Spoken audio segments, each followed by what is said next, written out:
Thanks, Talon. Our next speaker, Doug Fehr, is a guy that I actually really wanted to get up for the last number of years, but just with COVID and everything, and even with changes in his career 3 or 4 years ago, we didn't quite get a chance to. But anyways, Doug Fehr works for AMVAC, so most of you guys are familiar with that now. 3, 4, 5 years ago. I'm sure Doug will give a little better explanation to me, but they basically market a shirt too right now. Anyways, so Doug, and which was previously a DuPont product, which we're all familiar with. Anyways, Doug is an agriculture consultant with 37 years of experience in Western Canada in field crop agronomy.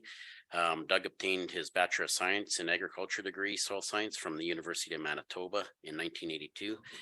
And then he was subsequently employed with Monsanto Canada, DuPont Canada, and Corteva Agri-Sciences in Brandon, Manitoba, Melfort, and North Battleford, Saskatchewan.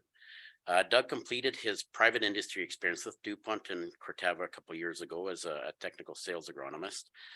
In that role there, he worked in Western Canadian team leading agronomy support for internal sales professionals, as well as retail and independent agronomists and crop consultants. Doug's agronomy focuses in on crop protection, and he's played a leading part in the development of recommendations for many well-known Western Canadian herbicides, fungicides, insecticides, and seed treatments. Additionally, Doug has a strong experience in canola and corn agronomy through his work experience with one of the world's leading canola and corn seed companies. Doug's agronomy role included participating in provincial pest protection guide updates and councils. Throughout Doug's career, he's received numerous awards, including the Best Single Booth at the 1992 Crop Production Show for an innovative display focused on customer, and many internal peer awards from DuPont.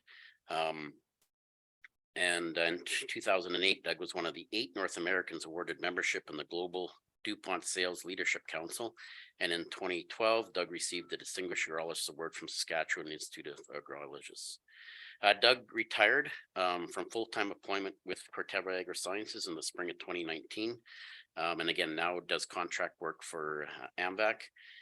He lives up in, maintains his residence, lives up in North Battleford with his spouse Shelley. His interests outside agriculture include golf, curling, and genealogy. He currently also volunteers as a vice chair of both the Twin Rivers Curling Club and also the Battle Rivers Citizens on Patrol. So he's a pretty busy guy. This is actually the first time I've actually met Doug in person, but we've had a lot of contacts through the years in terms of emails or phone calls and so forth. And again, on Creeping Red Fescue, particularly up here, we use a lot of, used a lot of the DuPont products like your Refine Allies and Schurz. And he's always been a really good level-headed fellow to phone and get it, kind of get some extra advice on how we should be using these more, or I shouldn't say more, just getting a little better performance out of them or doing things right with them. Again, Doug currently works on a contract with AMVAC, again, who is now the company that distributes Assure 2. And as most of you know, it was a DuPont product for many years up until a few years ago. While working for DuPont and Corteva, he kind of became, I guess, in a lot of our minds, a guru of Assure 2. And again, a lot of you guys, I think everybody in here has probably grown fescue before. We tend to use Assure 2 a lot on our Creeping Red Fescue, on our clovers, and then of course sometimes in our peas and in bigger canola. And we're kind of getting to a point, or we have gotten to a point in time where we're seeing a lot of wild oat herbicide resistance from a number of different herbicides and different groups of herbicides for wild oats. And we've also, the other thing we've got to bring up a little bit too, and I may talk a little bit about this afternoon if we have a little more time. We have sent some samples out as well, some foxtail seed samples out that we kind of suspected might have some Assure resistance. And one sample out of the 2 that we sent a couple of years ago did actually come back as resistance. I think it was 60% of the seed lot. It's still not, we haven't totally confirmed it. Some of those seeds have been propagated and they're collecting more seed and running some more tests just to double check again. Then we actually sent some more seeds out this fall as well to check on that. But I am a little bit concerned that we are starting to see some foxtail resistance to Assure 2, which really wouldn't be that good for us. But again, we're going to be focusing in on that over the next year or two and finding for sure what's going on. Again, we've also lost access to Venture, now Post, for use on field crops in Western Canada, which again, we had used on fescue in the past. And although they're quite similar to Assure, they still had a place in fescue production. Anyways, again, I really wanted to get Doug up here. You know, even in previous years, just to talk about, you know, Assure 2 in terms of performance and what practices we can do to kind of get the most out of it. Keep in mind, Doug really hasn't, I mean, he really doesn't have much experience in fescue seed production, but I kind of gave him an overview of how we grow it and stuff. And I know he's looked at our fescue manual. So I think he's got a bit of an idea of how we grow it up here, and I have told him that we do put a lot of pressure on our fescue over time with using Assure 2. And Doug's a really good agronomist. He's not about just Assure 2 and selling his product. He'll surely even talk about, you know, a little more on herbicide resistance, stuff like that we're running into across Western Canada. And again, at the end of the day, we are coming to a point in time where, you know, herbicides will always be an important tool when we're managing our field crops, but it's not going to be the only solution. We do have to do a little more, I think, do a little better job in selecting our fields and, you know, running the right type of, cleaning up these fields a little bit better and running the right types of herbicides through our annual crops before we get into some of our grass seed crops. So with that in mind, I'll pass it over to Doug, and he's just going to give us a bit of an overview of, I just asked him to talk about kind of getting the most out of using Assure 2. So. Good, thanks, Calvin. Danny, where'd Danny go? There he is. I share your passion for curling. It's currently tied at 4 with BC, and we're currently down 3-7 versus Northern Ontario. And we shared the same record, 2-3. So I don't think we've watched much curling on the weekend. We'll see what happens. Yeah, thank you, Calvin. Let's see if I can get this to advance. Oh, the 4. Yeah, okay, good, very good. Thanks, Tal. Yeah, so this morning these are the things I'll cover. I'll just go through a product overview. If you're like me, after 6 months of non-use of a product, be it a crop protection or fertilizer or seed or whatever, you tend to forget some stuff, and I have too. So we'll go through a brief product overview. We'll talk about some factors that'll help to improve product performance.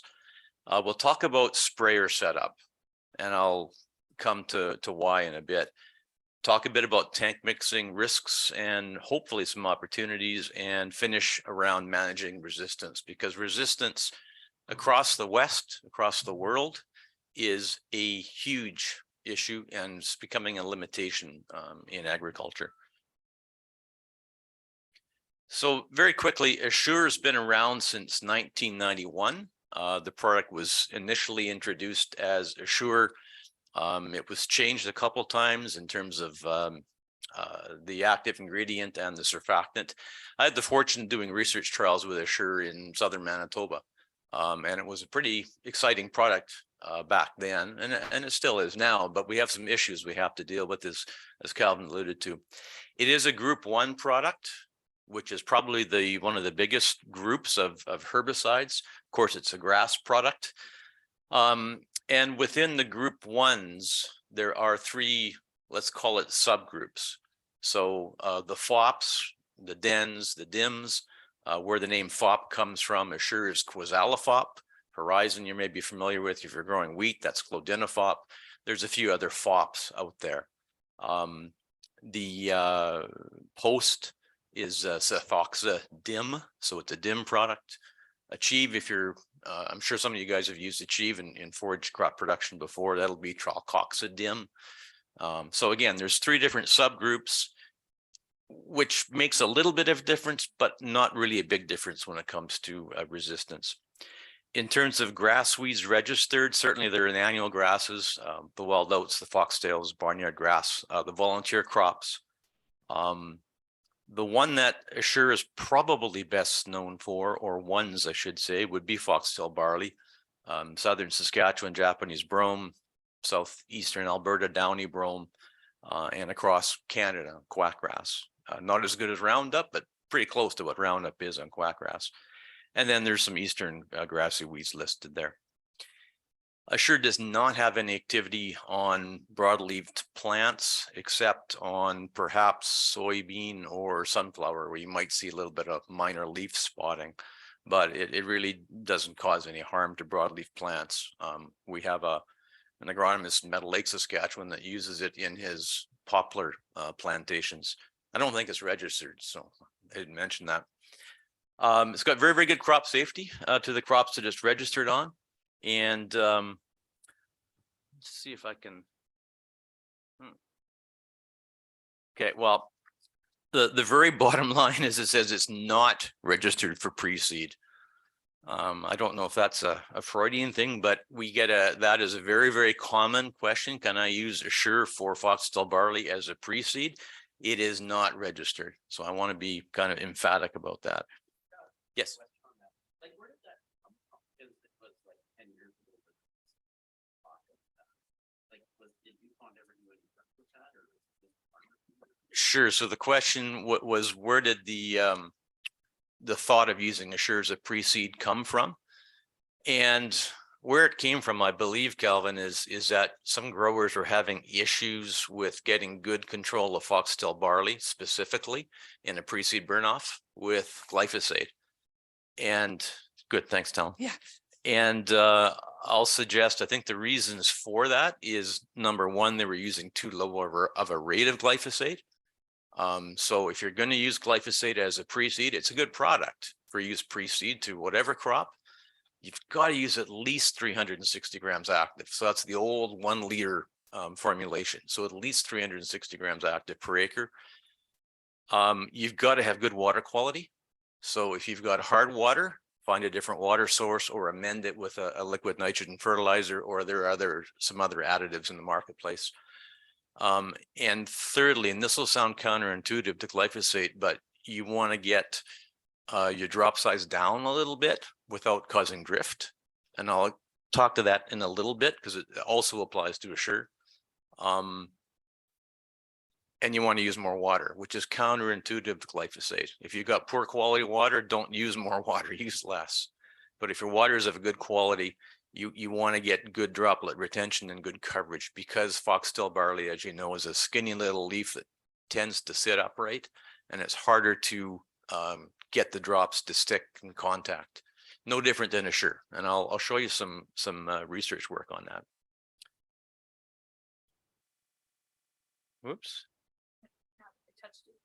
Yeah, I'm just. What about enter? Nope. I just had to touch the screen again. Oh. Did I go too far? No, that's right. Okay. So in terms of forage crop registrations, this is a chart of the forage crops that Assure is registered on. You'll see seedling versus established. A lot of you guys will be quite familiar with this. These are all registered through the minor use program. Thanks to guys like Calvin, Dan Cole, and others down the road. There's something new on here, which is not on our label yet, but will be coming, and that is creeping red fescue for use for forage and hay. That has been approved by PMRA. It hasn't received the, I think it's category A approval just yet. So it will show up on the Assure label, but give you a bit of background. There's a lot of change at PMRA in the registration system with supported tank mixes primarily. So you're going to see a lot of label changes coming from manufacturers totally related to tank mixing. And this is that may hold up some of these other submissions from coming through. But creeping red fescue for use for forage and hay will be showing up. There are a limited number of broadleaf tank mixes that are registered, and I'll go through these again in a little bit later, but certainly Liberty on canola, Muster and canola, Bazagran Forte in peas, and a few other crops. There are a larger number, frankly, of supported tank mixtures, and some of this will be changing down the road because of PMRA regulations, but currently we're looking at glyphosate and glyphosate intolerant crops, Eclipse, Lawn Trail, and so on. You can see the list of products there. By the way, Calvin, I can probably get this PDF'd and made available to you if some of you guys would like a copy of it, versus taking multiple pictures with the camera. I just need to get approval from AMVAC first of all. And I should have said out of the start, I do work for AMVAC, but it's part-time on a contract basis with AMVAC. So the biggest weed control advantages that Assure has versus clethodim or post are going to be, again, foxtail barley, Jap and downy brome, volunteer barley, volunteer corn, and quackgrass. Assure does, like many grass herbicides, require the use of a surfactant. Some products have the surfactant built in because the product and surfactant are compatible over storage. Some products are not compatible in storage, and so we have to add a surfactant separately. So with Assure, you can buy it packaged with a surfactant, or something that's a little bit newer is packaged without a surfactant, and then you just purchase from your retailer the proper surfactant for use. And there are several package sizes listed there for Assure as well. How does Assure work? It works very similar to any other group 1 herbicide. They inhibit an enzyme called ACCase, which eventually leads to inhibition of cell growth and synthesis. The ACCase activity is highest in young growing tissue, which is why the labels almost always say apply early for best results, because that's when you have most of the youngest growing tissue. If the growth of that weed is inhibited by drought or flooding or cold weather, or the weeds are more mature again, then inhibition is less affected and results can be poorer. Hence those types of cautionary statements on the label. The symptoms, this would be wild oats, but the symptoms are, again, for all group 1 products, are all very, very similar, where if you go to that newest leaf, pull it out after about, I would give it a good 5 days. It may take 10 days under poor conditions. Take that newest leaf, pull it out. It should pull out easy. And in the top right of that picture, you'll see some browning or rotting. That's what you want to see. That's a symptom of control showing up. Sometimes it's very, very fast. If it's warm and humid, lots of soil moisture, you'll see those symptoms quickly. If it's not, if it's cold and dry, it might take 10 days to see those kinds of symptoms. And as I mentioned there, if you do see excessive tillering, that's an indication that maybe things aren't working well and you may need to take some further action. So factors affecting performance. If you're going to have poor performance with a group 1 product, including Assure, of course, they're really going to boil down probably into 3 things. One is you're not getting enough product into the weed for whatever reason that might be. It's not getting into the weed quickly enough, which allows the weed time to metabolize or break down the product. Or there might be something chemical or environmental that's preventing entry. So we'll explore that a bit. Group 1 resistance, unfortunately, is becoming, in many cases, the #1 reason for non-performance, especially on wild oats. I'll show you some information on that in a bit. And as Calvin and I, discussed a few weeks ago, if you test for wild oat resistance, you'll often find that the test will show you a certain percentage of the seeds that were collected are resistant to FOPs, like Assure. A certain percentage might be resistant to DIMs, like post or clethodim, and even a certain percentage might be resistant to the third subgroup, which is axial or the DENs. So even though you maybe haven't used a DEN within your rotation, there might possibly be some that are naturally resistant to start with. Another issue, which I kind of alluded to, is if you have poor droplet retention, and I guess the best way to put it is due to improper sprayer setup, and really isn't sprayer setup. It's nozzle and water volume combination choice. We'll talk about that in a second. That can cause issues. Certainly off-label or unsupported broadleaf tank mixes can cause an issue. We'll talk about that in a bit. Improper use rate when tank mixed. So there are some products Assure is one of them where if you're going to tank mix, the recommendation is to increase the rate of the grass herbicide. So the example with Assure would be if you're using Assure and Viper ADV or Assure and Bazagran. The Bazagran hurts the Assure a little bit, not enough that it makes a total failure, but it hurts it a little bit. So we require an increase in rate of the Bazagran or the bentazone in Bazagran or Viper ADV to overcome that. So really pay close attention to the recommendations when you are tank mixing grass and broadleaf. Certainly if it's an improper rate for the specific weed or stage. So for wild oats would be an example. We do have a very low rate on the label, which we don't promote. It's really intended for small volunteers or for green foxtail. It's not intended for wild oats or for foxtail barley.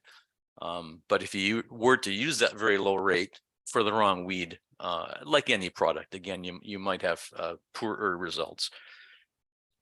One that's quite obvious, I'm sure, is poor weather prior to or shortly following application. And usually it's going to be very cold, very dry, or worse yet, a combination of the two. And obviously in proper stage, that's a very common one or obvious one.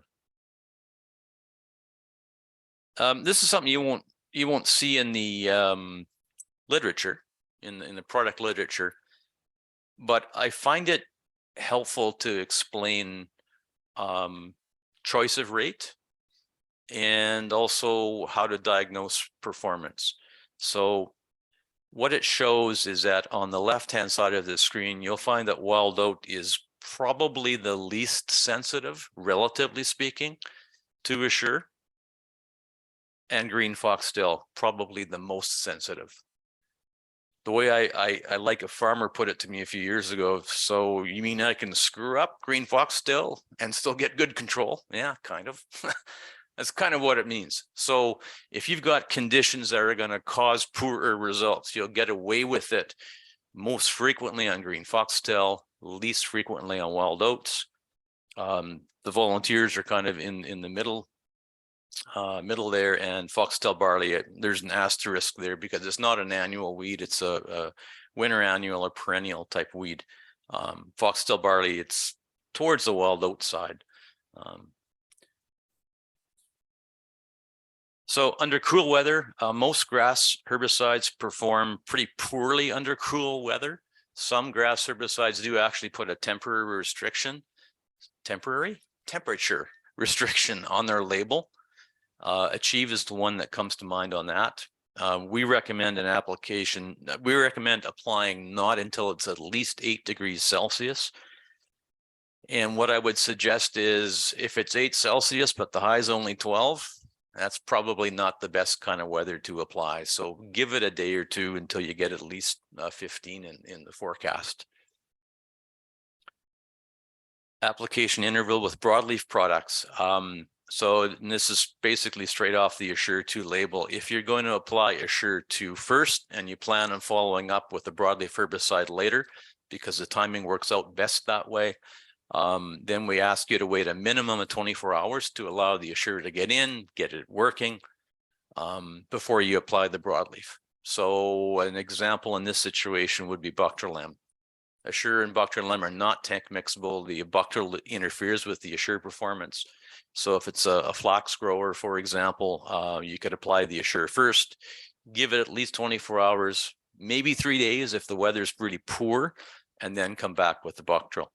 If it's the other way around, if the Bactrilem's been applied first, Bactrilem will not kill wild oats. It won't suppress wild oats, but it'll interfere with the uptake of the Assure. Similarly with any other product that you can't tank mix with Assure. So in that situation, if the broadleaf's been applied first, you want to wait 7 days, then come back with the Assure. If the products are registered and supported, or supported, but you want to split apply, or for some reason you're having to split apply, you decided not to tank mix. So here's maybe an example. You think in the field all you've got is grassy weeds, your broadleaves haven't emerged yet. So you're going across the field with a grass herbicide. Assure in this situation, You discover, whoops, I've got wild buckwheat, or I've got narrow leaf tox spears, or whatever. I've got a tank mix now. You could turn around right away. If you can do it within 3 hours, turn around right away and put the broadleaf over top. Sure, great. But if you can't do it in 3 hours, you're probably going to want to wait because of the interference factor. The last one there is kind of interesting. We had this is actually from a performance inquiry we had a number of years ago in southeastern Saskatchewan, where a grower had done a pre-seed burn-off prior to their canola, I believe it was, with glyphosate, very standard practice. Discovered that he had foxtail barley in the field. All he thought was wild oats. No, there's foxtail barley. So, okay, no problem. I'm going to come back in with Assure. As soon as the canola is up and going, I'm going to come back in with Assure and Liberty and look after the foxtail barley. Performance was awful. Well, the reason is the glyphosate was affecting the foxtail barley. It wasn't going to kill it at the rate that he'd used. So the glyphosate in the foxtail barley was interfering with the Assure being taken up. So it's a weird situation, but if you've applied glyphosate first and you plan on coming back with Assure, give it at least 10 days for the glyphosate to clear out of that foxtail barley. I mentioned southeastern Saskatchewan. I found this photo. I think it was Facebook or Twitter. This is the Gervais family from somewhere in southeastern Saskatchewan. And yeah, we've come a long way since the 50s in terms of application.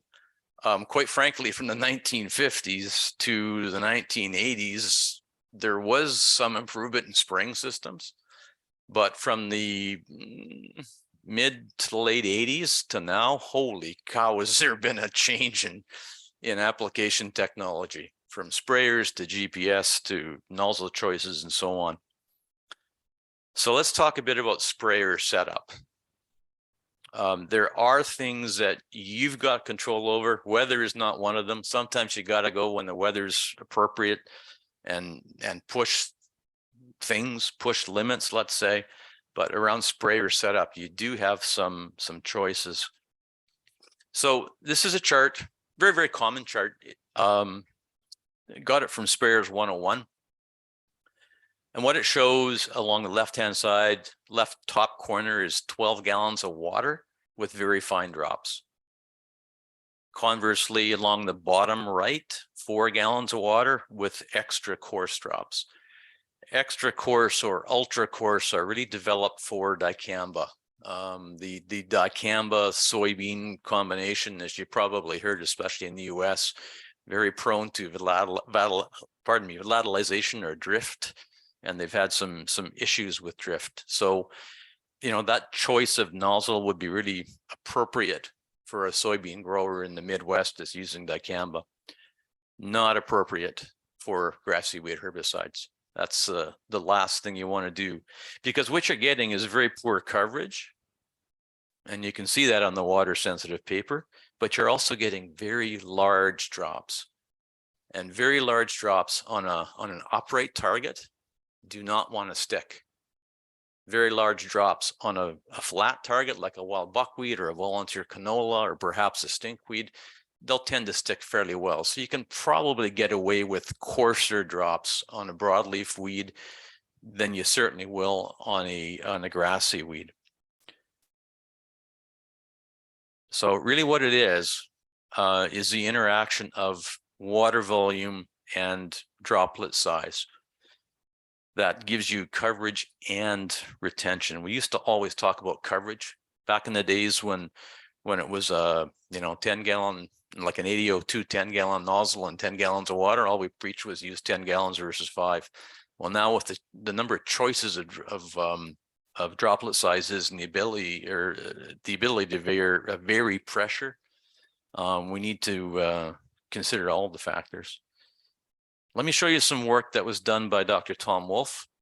Tom is now independent of Agriculture Canada. He went out on his own as a consultant. You had a fellow in Alberta by the name of Brian Storozinski that was also very, very good with application technology. I don't know where Brian's gone, but I rely upon Tom for a lot of sprayer related information. So he did a trial. Boy, it's pushing 20 years ago now, where he compared water volumes and droplet sizes on 3 different grass herbicides. I'll just show you the one with Assure, but he also did it with Horizon and with Everest. So what he did, I'll walk you through this chart. What he did is take that same 4 gallons of water, and he chose a medium, a coarse, and a very coarse droplet. And what you'll see in the top left-hand corner is the combination of 4 gallons with medium drops, full rate of Assure on oats. Oats, this would be tame oats, is probably the most challenging weed for Assure, most challenging registered weed. And you'll see the control was not bad. It's probably 85, maybe 90%. And you can see how that box is fairly narrow. That means that of the replications, the data was pretty consistent. If you go down to the coarse drop, the one to the right, you'll see that it becomes less consistent because of the size of the box. And then if you go to a very coarse, much less consistent, and more importantly, probably is very, very low level of control. If we change that to more water, which equals more drops, you'll see that the medium droplet size is slightly better, not a big difference, it's still quite consistent. All of a sudden, the coarse droplet provides a higher level of control and more consistently a higher level. And then the very coarse drop, still not very good, but slightly better. And then lastly, at 12 gallons, the trend continues. So really, you can see by using the same droplet size, but increasing water, you're getting better results, although the effect doesn't happen as you get finer in terms of droplet size. So bottom line, what I'm asking you to do is, if you're going to spray a grass herbicide, try and stick at that 7.5, 8 gallon per acre level. And if at all possible, trying to stick towards that medium to coarse droplet size. If it's going to be windy and the risk of drift is there, then maybe medium is not your best choice, right? So it's that balance of managing drift and getting good recovery or retention and coverage. Tank mixing products. This is one that is done very, very widely, and let me walk you through it a bit. I've kind of alluded to it already. Obviously, tank mixing saves you time, trips, and expenses. But in order to tank mix different products together, they need to be physically compatible. They need to mix together in the tank fine, such that you can get them out of the tank fine. When I was working about 10 years ago, and prices were just phenomenal, I think the record I had was a request for 6 different products in the tank at the same time. So 2 or 3 herbicides and a foliar nutrition product and an insecticide and some stabilizer. And that way, yeah, the stabilizer is the most important thing. So in order to do that, again, there has to be physically compatible, but also the products need to not interfere with pest control, be it the pest is a weed or an insect or a disease. You can't have interference. And perhaps more importantly, you can't compromise crop safety. So sometimes the surfactant that you're using with product A might increase the level of activity on the crop from product B and make it a little bit injurious. So you got to be careful. Really, you need to follow the strictest application window of the 2 or perhaps 3 products and the strictest pre-harvest interval.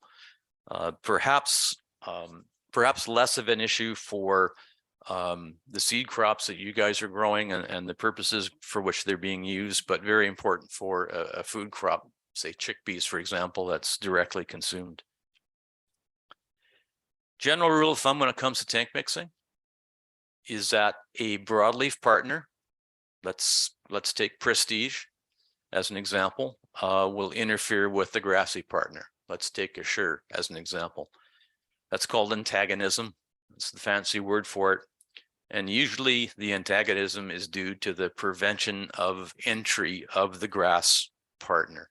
It just interferes chemically, biologically, and you end up getting poorer results than you would if you sprayed the grass alone. As I mentioned earlier, sometimes you can overcome that with a slight rate increase. And the example there would be Assure with Viper ADV or with Bazagran. The recommendation there is to move from 200 mils an acre to 250 mils an acre with that specific tank mix.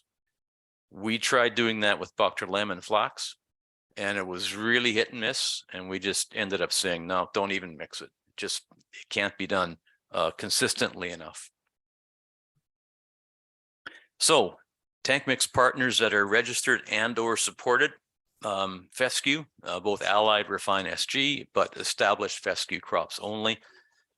Certainly in canola, there's products listed there, and I'm not going to go through each one of them individually. I think the more important one for most of you guys is going to be the fescue.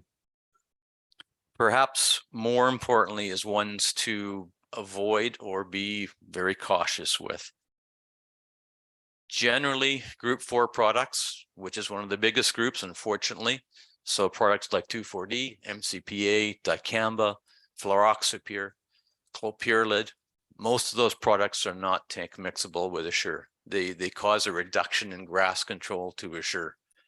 An exception is going to be straight clopyralid, which is lawn trail. But as soon as you add MCPA to that lawn trail, it tends to hurt it. So curtail, which is clopyralid MCPA. It's not a great tank mix partner. It's going to tend to cause a reduction in grass control. If you're going to do it, because I know it happens, right? If you're going to do it, then the other factors better be in your favor. You better be using, that 8-gallon minimum of water, that coarse to medium drop size, good growing conditions, proper staging. You want all those other factors to be working for you, because the tank mix is going to work against you. There's a couple other products there. I don't think Metribuse and Calvin would be something to be considered up here at all, but it's an awful one in terms of crop safety. That's Sencor.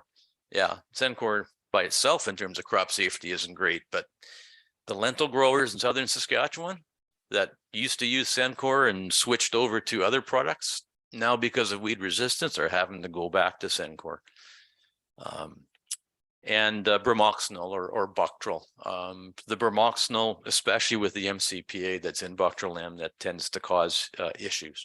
So I would suggest either just avoiding them if at all possible, or being very, very cautious around those tank mixes. Lastly, dealing with weed resistance. This slide's a couple, 3 years old now. And I'll guarantee you that that comment that says 30% of fields have some level of weed resistance, it's probably closer to 50. There was a survey done in Alberta a couple years ago, and I'm trying to recall the number, but it's like for kochia, for example, which I recognize is not, I don't believe is an issue for you guys up here, but for your friends in southern Alberta and southern Saskatchewan, huge issue. Because a high percentage of fields have resistance to glyphosate and resistance to other group 4 products. The graphic or the words there say 10% of fields have both group 1 and 2 wild oat resistance. That's probably closer to 20% in Saskatchewan. And there are fields in both provinces that have group 1, group 2, and group 8, I believe it is, resistance to wild oats. So you're left with very, very few choices. There's still denial. I've been dealing with weed resistance since about 5 years into when I started my career. No, not even 5 years, 4 years. So it's a 30-year-old issue. We still need to accept it and address it. It's a very important issue. And this is a tough one for a person that's dealt with herbicides for their career. We can't rely upon herbicides any longer, not solely on herbicides. So we have to incorporate other things, let's say. Let me show you some other products that have some activity on foxtail barley. And the reason I'm showing this is because, as Calvin alluded to, we have the possibility of having some resistant foxtail barley. I don't think it's widespread. I guess we'll find out over time, but we need to be proactive so it doesn't become widespread, because your choices for foxtail barley for the crops that you're growing here are exceedingly limited compared to an annual crop producer.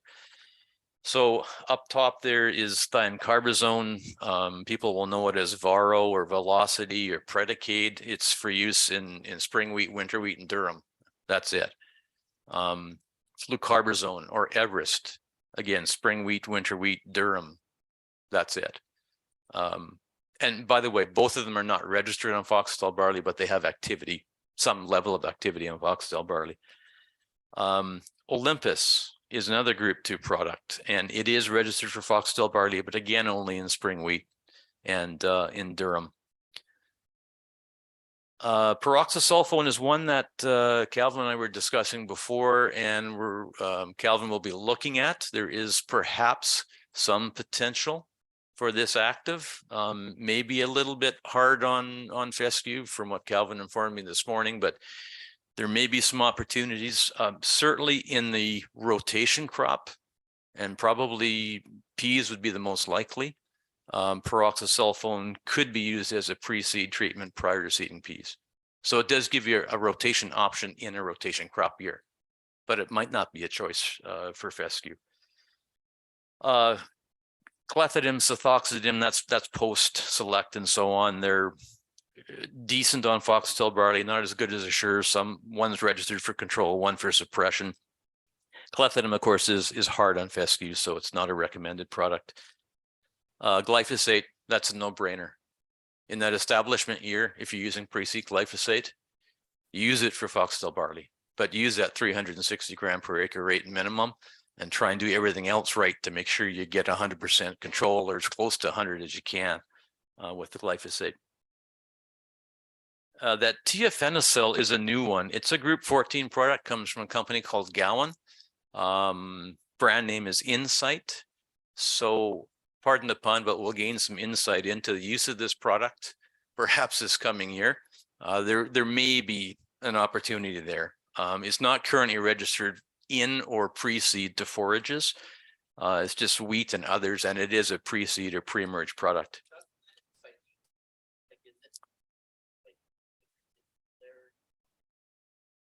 No, there's no residual, and that's one of the nice things about it, is it's not residual. It's highly effective on wild oats, and this is where some people are excited about it. Is there's very few good pre-seed options for wild oats. Avadex is one, I guess, or the old days Treflan or Edge, but it does offer another different group for use for wild oats. And from talking with Glenda from Gowan, it does have foxtail barley activity, although foxtail barley is not on the label. So this is a newer active to Western Canada. It might be a new active, period. I'm not 100% clear on that. So again, it'll be something that Calvin and other folks can take a look at. And lastly, Curb, old product. It's not in the Alberta Guide any longer, so it might be on its way out. Can't even tell you for sure.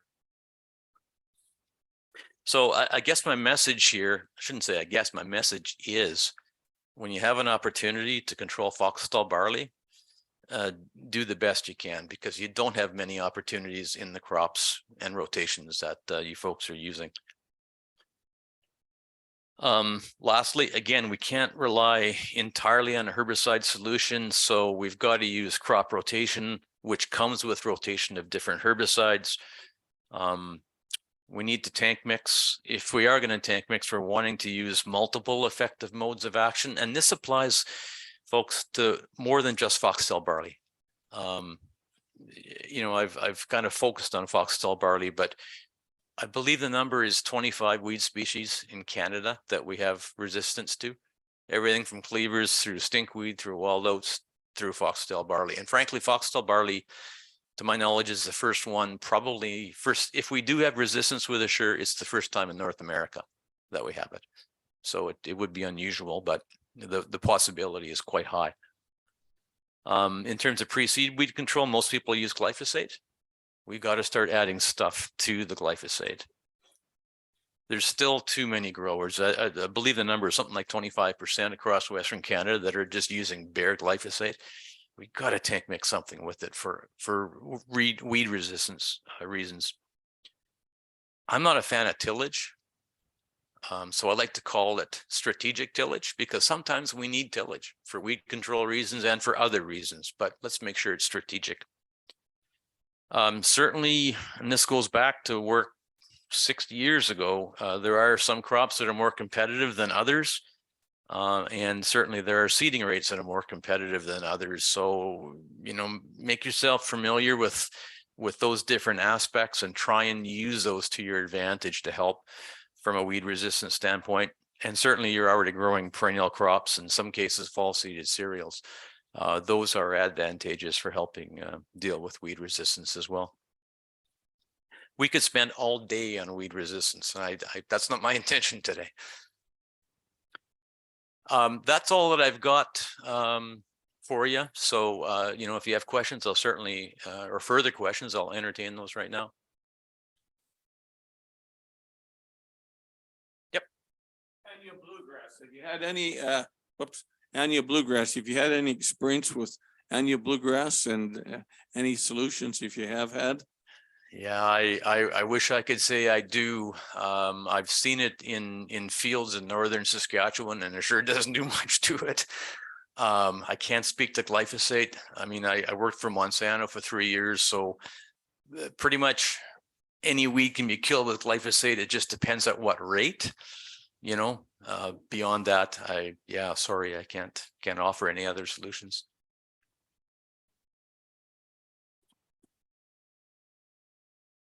How about quackgrass resistant to Assure? I'm not aware of. Yeah, so with respect to quackgrass resistance, I'm not aware of any herbicide and quackgrass resistance. To have resistance to a perennial weed like quackgrass is highly unusual. To have it to a biennial or winter annual, in other words, weeds that produce seed the next year, is very unusual. But hey, we've got resistance to narrow-leaf hawksbeard with group 2 products up here. You guys are well aware of that.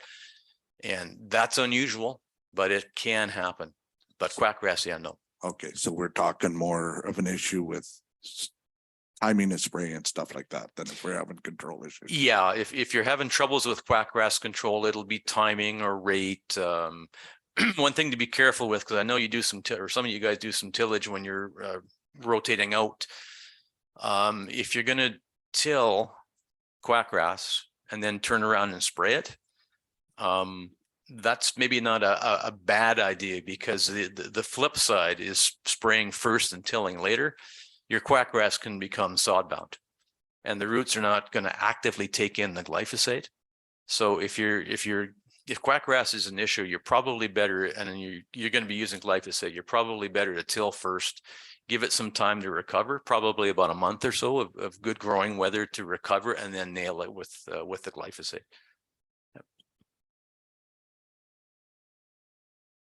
You had a slide there regarding LI 700. Was that recommended to put with Assure too? Yeah, it's a recommended surfactant. For the LI 700. absorption rate, right? Yeah, so you just have to watch the rate, because different surfactants come at different rates. But you can purchase Assure separately, either in a tote or in a case, and then get the LI 700 from your retail. That's something that's a little bit newer. What's water quality? How does that affect Assure? Or you talked about at the first, was that just to glyphosate or like high pH? Or Yeah. bicarbonates? Yep. Or hard, is that hard water? Yeah, that's a great question, and thank you for asking it, because I tend to want to bring it up and I neglected to put it in there. So water quality is an issue for some herbicides. And by water quality, what I'll mean, or what we typically mean, is water that's very, very hard, water that's specifically high in iron, perhaps, water that's high in bicarbonate, water that's very, very silty. So water that's silty will affect glyphosate. It'll affect Reglone. It'll affect some other herbicides, but those are the two that are most notorious. Water that's hard will affect, again, glyphosate. Water that's high in bicarbonate. I don't know if that's an issue for you folks up here. It is? Okay. All right, good to know. So with high bicarbonate, you need to be very careful with the dim chemistries. So Achieve, Post, Select, all those products. You need to be careful with high bicarb and those products. There is a level at which you're going to need to add ammonium sulfate, or switch to water source. The addition of ammonium sulfate helps to counteract the bicarb. It's not an issue. Bicarb specifically is not an issue for the FOPs. So high bicarb doesn't bother Assure, doesn't bother Horizon, doesn't bother Puma, products like that. It's a great question, and it's more of an issue, folks that have been dealing with drought in the past.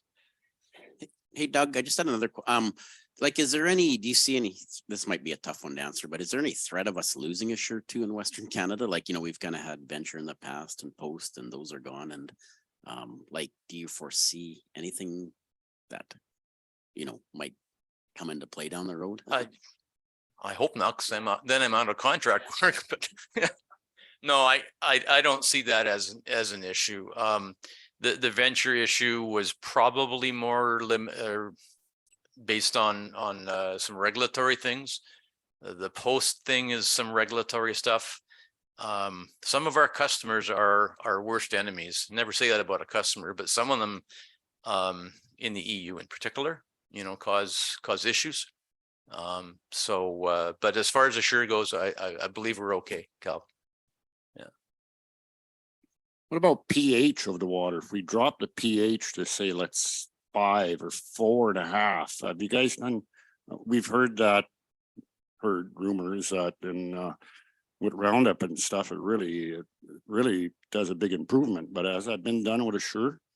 Yeah, that's a great question. I kind of throw that in there with water quality. So thanks for asking it. pH, actually, I'll take a step back. Most products or all products are formulated that they're formulated with or at an appropriate pH. So there's additives added to them to adjust so they stay in solution and mix properly. There is some anecdotal and probably some practical evidence that perhaps a lower pH helps with glyphosate. I know the LI 700 folks will promote it that way. There's some work out of North Dakota. Richard Zollinger had done some work with low pH and glyphosate, and I believe it does help, but don't ever do it with Express, with Ally, with Refine, because it'll rapidly speed up degradation of those products. And frankly, Ally's the worst. We've got some data from back in the DuPont days where if you had warm water, so say a black spray tank, middle of July, extreme situation, right? And you stick Ally in the tank and you acidify it with LI 700 or some other product, you lose half the stuff in 4 hours. So thunderstorm comes around, tank has to sit for 2 or 3 days. You've lost, you know, a good chunk of your Ally. So some products, and that's one specific example, degrade very, very quickly under low pH. Some products degrade very, very quickly under high pH. And that's why manufacturers will add the necessary additives to try and stabilize them for all situation. Danny? Okay, so what's the pH of Pure Assure 2? Because you were talking glyphosate, but my question comes back to Assure 2. Oh yeah, no, there's pH. In terms of acidifying the water for Assure 2, I wouldn't do it. No value in doing it. Yeah. Thanks for clarifying that. Any other questions for?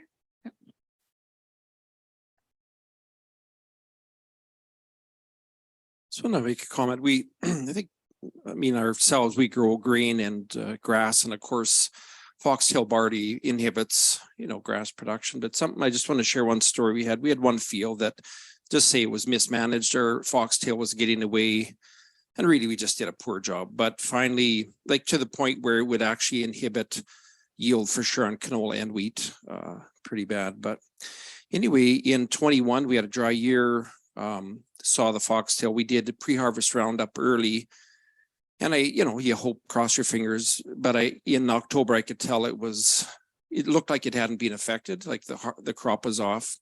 So it was the last field we sprayed. I think it was late October. We give it one full shot of Transorbit, a liter, and it absolutely just nailed it. And so we had some water, and so it was growing actively. But I just have to say, this last year we had a bumper crop there, and it's so rewarding to finally see something that worked. And I just wanted to share that. So. Yeah, great comment. And the one thing I'll suggest is foxtail barley can tend to mature fairly quickly. So a pre-harvest application or fall application, if you're going to plan that, may not work out because the leaves, will tend to dry out and just not accept it. Now, up in this neck of the woods, that might be a little bit different based on your growing conditions. But if you do have that situation, where the crop is, or sorry, the weeds are susceptible to it, go ahead and nail it with glyphosate for sure. Yeah, there was some good work down in Lethbridge on foxtail barley. And there was some work that showed actually the post-harvest was better than pre-harvest for Right. foxtail barley control. But Yeah. again, it would come back to the growing conditions. But I'm glad you brought that up, Gerald, because I was actually going to bring it up in a talk too. That fall, we got the crops off early, right? And then we had all that, we had good moisture. And Cody's down in White Mud did the same thing. Like I talked to him and told him to go with a good rate of glyphosate in the fall. And he was so impressed with how it does. So I think, I think we get carried away. I think there's ways to manage foxtail barley. We just gotta, how do I say it? I don't know, just maybe, yeah, like just there's ways to manage it with Roundup. We always figure Roundup's not working, but I think the rate thing is bang on as well. And I think the post-harvest aspect is a good one. Again, to keep in mind that growing conditions have to be decent as well. I'm sure it's probably not going to be like that every year, but the fall of 2021 was amazing for post-harvest because we had the opportunity to do it. So I'm glad you brought that up because I saw the same thing as well. Awesome. Great questions. Any more? Okay, well, if Doug will be with us all day, he is here all day. His plane doesn't leave till tomorrow, so he's stuck with us. So if you have any questions that come up, he'll be here. So feel free to pick his brain. And thank you very, very much for coming. Thank you very much.